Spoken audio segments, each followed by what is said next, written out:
Olá para você que acompanha Notícias Agrícolas, estamos de volta com a nossa programação, agora para falar com o setor de café. A gente vem acompanhando aí essa aproximação da colheita da safra 21 e a gente começa aí então a acompanhar junto com os produtores os preparativos dessa pré-colheita para a gente entender melhor como é que deve ser o desenvolvimento dessa safra. Mas hoje a gente fala então com o setor de cafés especiais. Eu estou aqui com o Lucas Paulini, ele é engenheiro agrônomo e consultor de café. Seja bem-vindo, Lucas. Obrigado pela oportunidade. Lucas, falando especialmente hoje para a produção de cafés especiais, a gente sabe que esse é um setor que vem crescendo cada vez mais, o Brasil se destaca a cada ano por essa produção, mas tem algumas funcionalidades, algumas etapas que o produtor pode fazer no pré-colheita para ajudar na produção desse café, né, Lucas? Eu queria que você falasse um pouquinho desse trabalho que vocês desenvolvem aí em Minas. Tá bom. Então, conforme tem aumentado essa quantidade de cafés especiais, essa demanda e também a quantidade de produção, o mercado ele tem buscado cada vez mais aprofundar e exigir melhores qualidades do café. Então, muitas vezes, que assim, na metodologia, um café acima de 80 pontos, ele já é considerado especial. Só que conforme foram melhorando o manejo de terreiro, manejo de colheita, há cafés agora com um volume muito grande, com a pontuação de 84. Então, se busca melhores cafés na faixa de 86, 88, aproximando de 90. E são cafés que são bem difíceis de ser feito, de ser trabalhado no campo, então todo cuidado é necessário. E para começar, antes de se levar esse café para produção, para colheita e para pós-colheita, é necessário trabalhar mais com o pé no chão, trabalhar com foco e buscar fazer uma técnica que nós utilizamos já há alguns anos, que é o mapeamento de qualidade, onde nós buscamos entender qual talhão oferece um potencial de qualidade que a gente vai poder investir melhor e mais tranquilo para aquela qualidade, né? Talvez antigamente o pessoal falava assim, faz o café seletivo, terreirinho suspenso e pronto, já tem uma história ali, um café bom, e muitas vezes esse café acaba não sendo tão especial assim. Então, é necessário que se faça um mapeamento assim, antes da colheita, né, da pré-colheita, para que posicione para o produtor, olha, aquele talhão ele tem uma qualidade melhor. Aquele talhão já é bom, só que ele já é melhor para se fazer um volume, fazer um café fino em volume. Então, para compensar, né, para o produtor.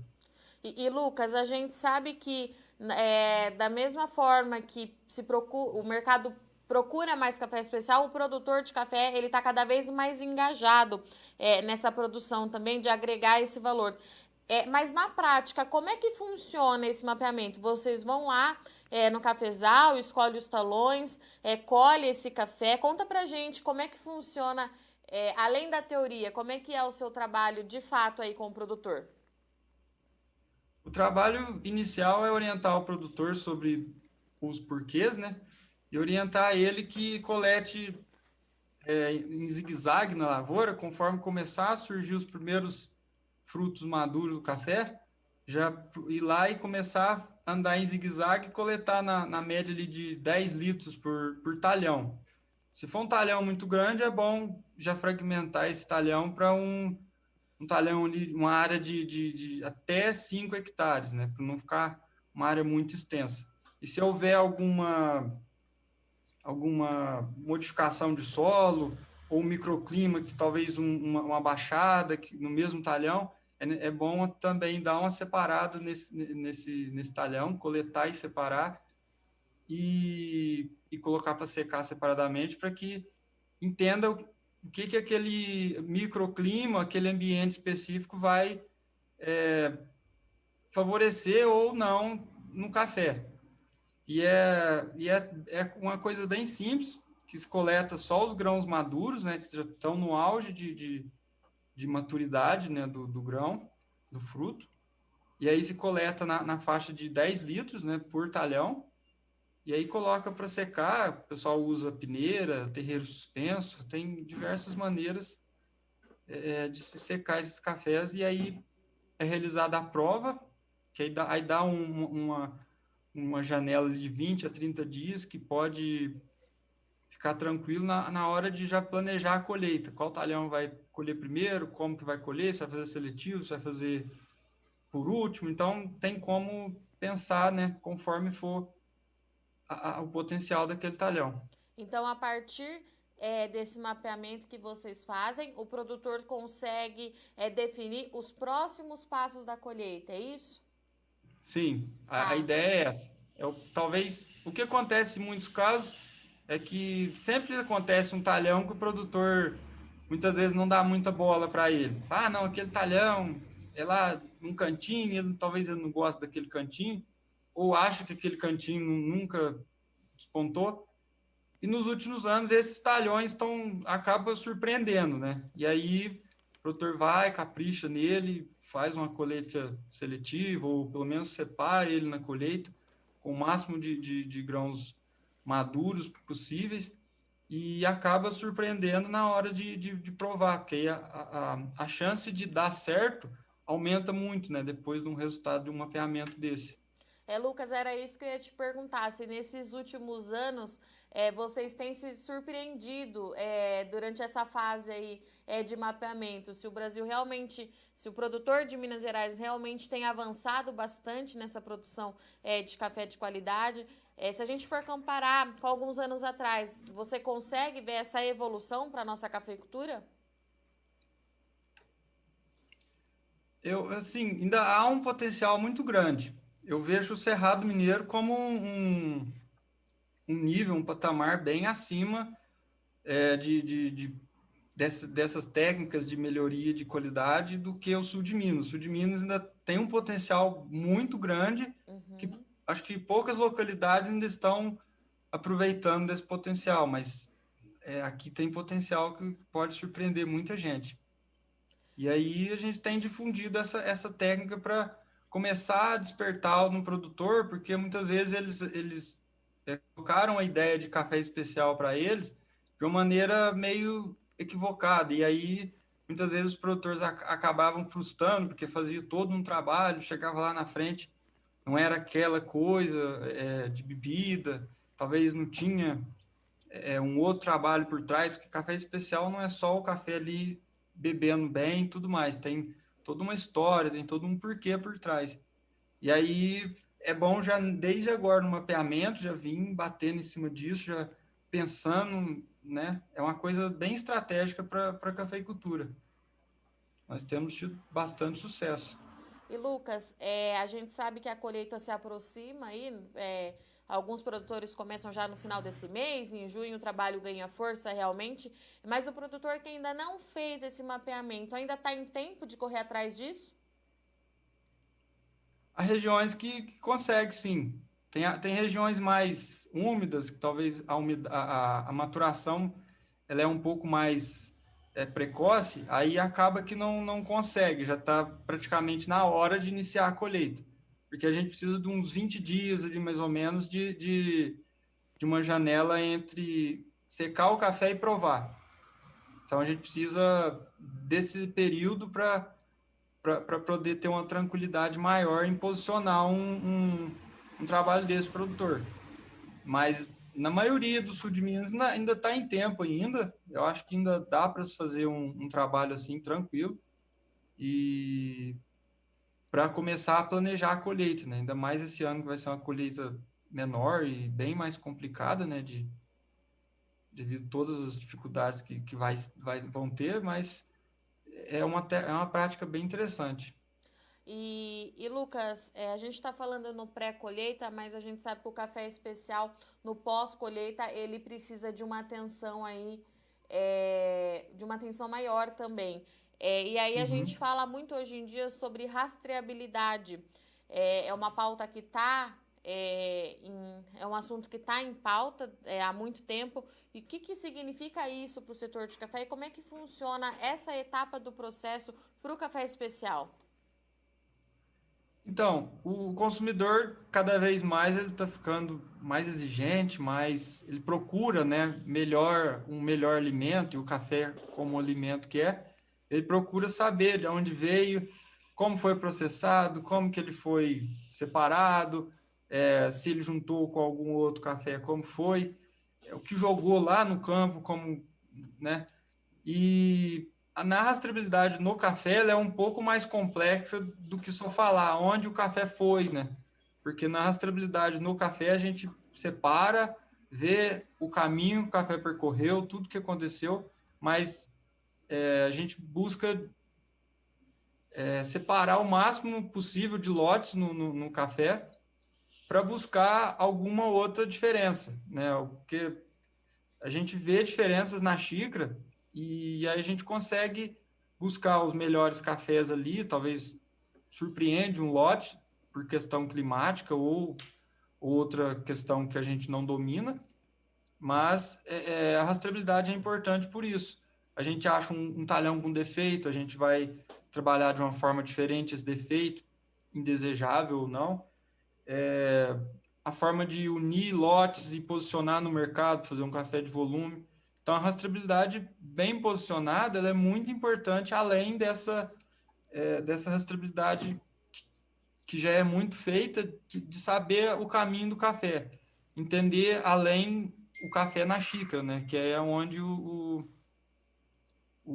café vai ter diferenças significativas ou não. E Lucas, o produtor ele tem se interessado pela rastreabilidade, tem pedido para fazer essa etapa, ou é um trabalho que vocês estão garimpando de pouquinho em pouquinho, depende muito do perfil do produtor? Qual é a realidade para a rastreabilidade da cafeicultura hoje? Muitos produtores têm procurado, porque é uma estratégia bem interessante de trabalhar os lotes dele, porque em algum momento pode acontecer de algum deslize ou clima, né, atrapalhar um pouco, chover, o café molhar e der alguma alteração na bebida. E com essa rastreabilidade a gente consegue criar os lotes, né, fazer as ligas, né, como é chamada, e posicionar no mercado de uma melhor maneira. Aí o produtor acaba agregando um pouco mais, né, no volume, ele agrega um pouco mais, porque aquele café que poderia ser penalizado se ele levasse separado, ele vai acabar infiltrado ali no meio do restante. E para os especiais, eu acho que a rastreabilidade é mais importante de tudo, porque todo o trabalho que é feito, como o café especial busca sempre o que é mais raro que tem na propriedade, então é sempre lotes muito pequenos, né? Lotes de 4, 5, 10 sacas, dependendo do lote. Então, como são lotes muito fragmentados, é muito interessante se provar lote a lote, buscar entender o que cada lote tem de diferencial, e aí sim, nessa rastreabilidade, a gente busca posicionar esse café de uma maneira diferente, mostrando o que realmente ele é, né? Aí o produtor já vai com essa informação para quem for comprar e tudo mais, aí já é um caminho bem andado, né, para o produtor. O produtor é dono do seu café. Perfeito. E Lucas, falando na safra de modo geral, quais são as expectativas para essa colheita? Como você já disse aqui, a colheita ela é menor esse ano, a safra ela é mais baixa. Lembrando que a gente tem a questão da bienalidade da planta, mas também tem a questão da seca, né? Então a safra quebrou bastante, a Emater fala aí nos números que podem chegar a 40%, um número que é bastante expressivo, mas de modo geral, quais são as expectativas? Qual é o tipo de desafio que o produtor pode encontrar esse ano? Como que você avalia? Esse ano vai ser um ano bem complicado e além da qualidade, além da quantidade baixa que vai ter, eu acho que talvez na qualidade não vai ter tanta diferença, porque o pessoal que for caprichar, eles vão acabar caprichando. Onde eu tenho acompanhado mais, houve uma granação até boa, além de ter ouvido relato de áreas que já está apresentando problemas de granação, e eu acho que vai acabar assustando muita gente, a granação esse ano. Eu acho que, olhando em qualidade, quem vai fazer qualidade, ele já está mais, vai estar com o pé no chão, né? Mas o restante acho que vai ser uma safra bem complicada e bem, assim, é difícil falar número assim ou expressar uma opinião tão exata, porque café ele surpreende a gente. Mas eu acho que esse ano, devido a alguns relatos de algumas regiões que são relevantes na cafeicultura, eu acho que vai ter uma quebra além da seca do ano passado, né? A gente precisa continuar acompanhando, né, Lucas, para ver como é que de fato vai ser os números dessa safra. A gente recebe, cada dia a gente chega a um novo número, né, Lucas? É, Algumas consultorias falam um número, a Conab fala em outro, a gente precisa continuar, então, acompanhando para ver o que de fato vai acontecer. Lucas, obrigada pela sua participação, pela sua disponibilidade. Seja sempre muito bem-vindo aqui ao Notícias Agrícolas. Eu te aguardo para daqui um mês, mais ou menos, a gente atualizar essa condição aí para o café especial aí em Minas Gerais. tá bom. Eu que agradeço. Portanto, essa foi a nossa conversa com o Lucas Paulino, que trouxe para a gente aí a importância de um mapeamento para o produtor de café especial, que deve começar a colheita aí última semana de maio. Em junho, os trabalhos ganham força na principal região produtora cafeeira do país. Então, a gente continua acompanhando aqui no Notícias Agrícolas, lembrando que a safra deve ter uma quebra bastante expressiva. Primeiro, por conta da bienalidade, o Brasil produziu muito no ano passado. Quando a gente fala em produzir muito, não é só em quantidade, a qualidade da safra 2020 ela foi realmente excepcional, mas a gente tem aí esse impasse para a safra 2021, que além da bienalidade, o produtor enfrentou aí severos problemas climáticos, as chuvas continuam irregulares na maior parte do parque cafeeiro, então é uma condição que a gente precisa continuar acompanhando. Bom, eu vou ficando por aqui, mas você que está nos assistindo aí pelo site, não esquece de passar no Notícias Agrícolas Oficial, ativar as notificações, se inscrever no nosso canal para você receber aí ao longo do dia o lembrete dos nossos vídeos. Além disso, nós estamos nas outras redes sociais, em todas as plataformas. No Instagram, você nos encontra por Notícias Agrícolas, no Facebook também Notícias Agrícolas e também estamos no Twitter, @Noteagri. Bom, vou ficando por aqui, mas não sai daí que já já o Enéa tá de volta.